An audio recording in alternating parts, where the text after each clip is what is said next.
Evacuations are continuing in cyclone-ravaged Hawke's Bay due to rising floodwaters. Now, more than 10,000 people have been displaced by the cyclone, around 9,000 in Hawke's Bay alone. Hawke's Bay Civil Defence warns power and internet outages may last weeks.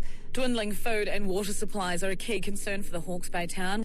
3 other deaths in Hawke's Bay, including a child and the body of a volunteer firefighter, brings the death toll from Cyclone Gabrielle to 5.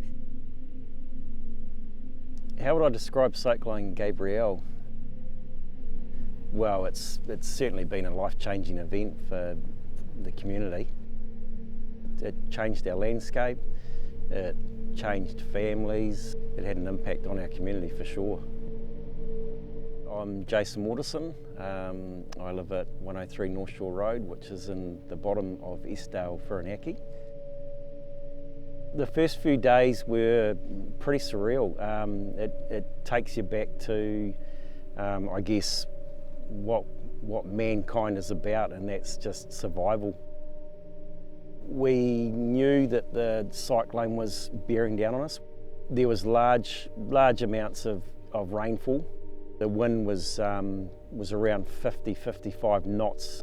We knew it was, as I call it, honking along. Video out the back, team. This about the 14th, was it? There was an anticipation there around the extremity of it, but you never know how bad it's going to be.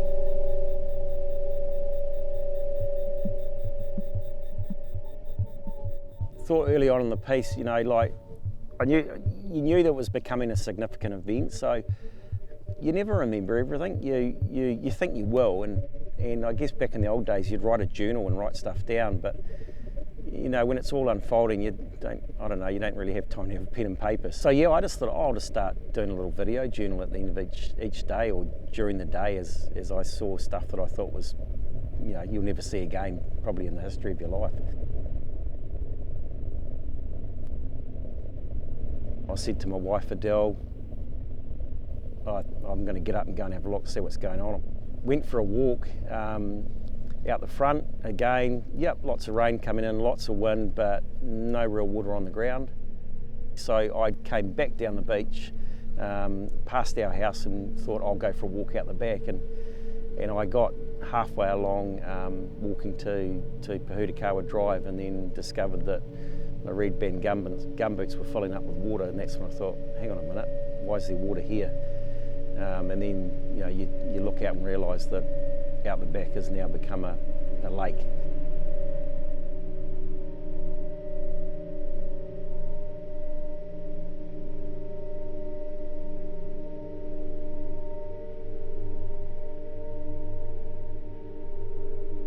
It's Wednesday, it's February 15 as we continue through the floods of February 2023.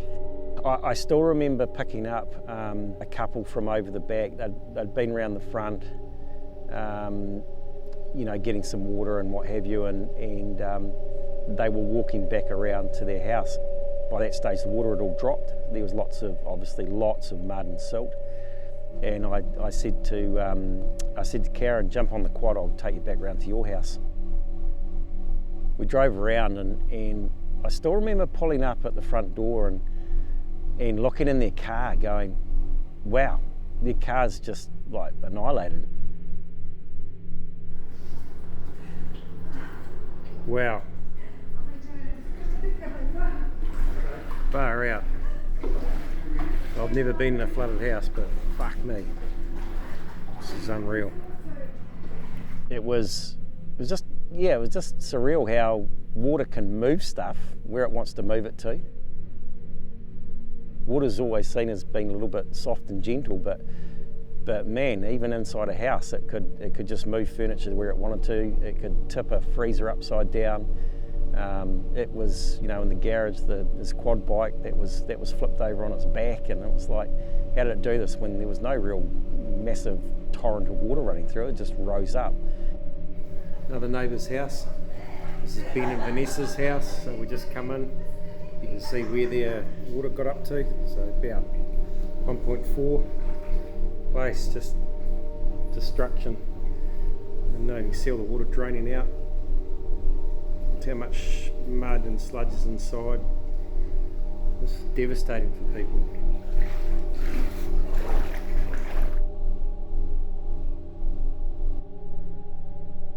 A number of bridges remain impassable and there is still no access between Hastings and Napier this morning. The biggest thing though was we knew that if we wanted to get supplies into the region, we had to get the road open because the road was gone. The road was still there, but it was just covered in silt, debris, logs, lots of forestry, and that was our key priorities. Yeah, okay, we've got some cavalry. Yeah, Big loader. This machine here. power lines.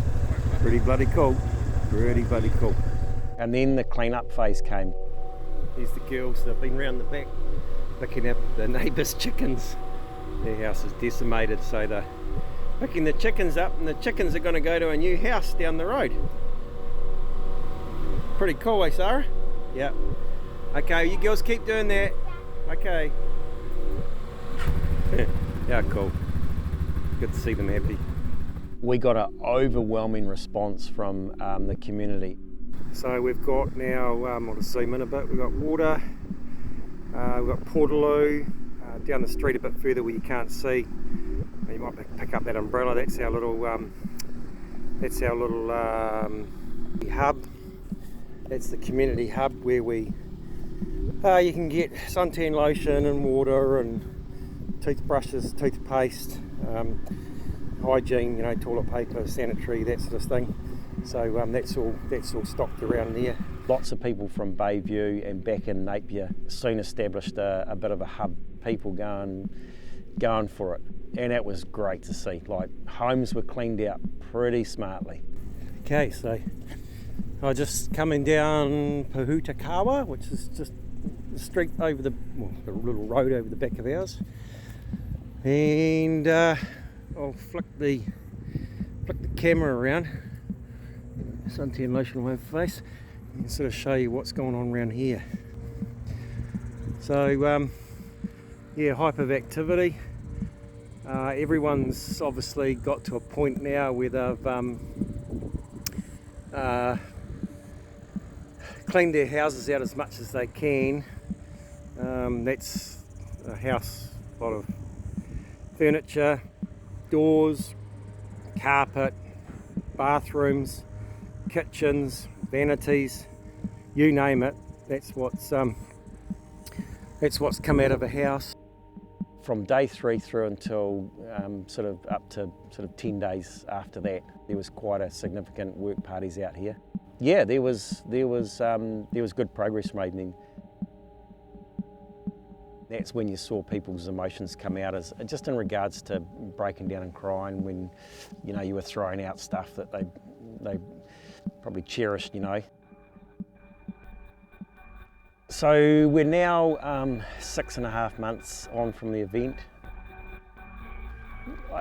There's been lots of progress, like as in the cleanup. Like, for the houses, that was all done quite early on.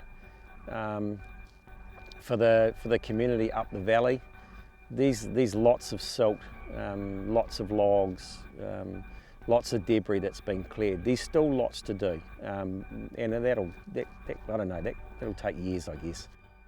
These people out there, they've put everything into their homes. They've lost it all.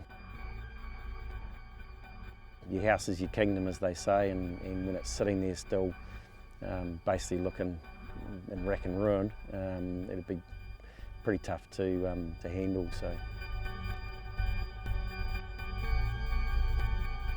All those people have had to pack up their livelihoods and head into town or head somewhere where they can rent a house until they get a decision out here.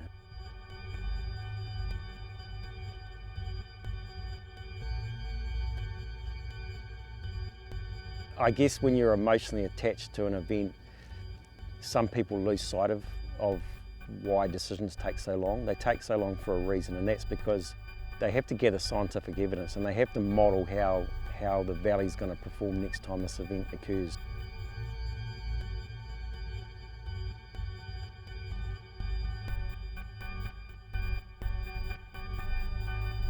It just takes time.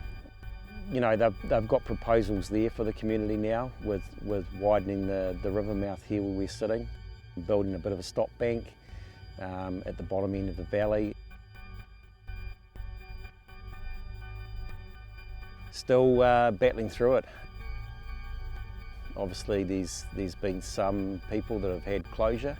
They've been given their zoning and they can move on with their lives, but for a lot of people they're still in limbo and they're still waiting.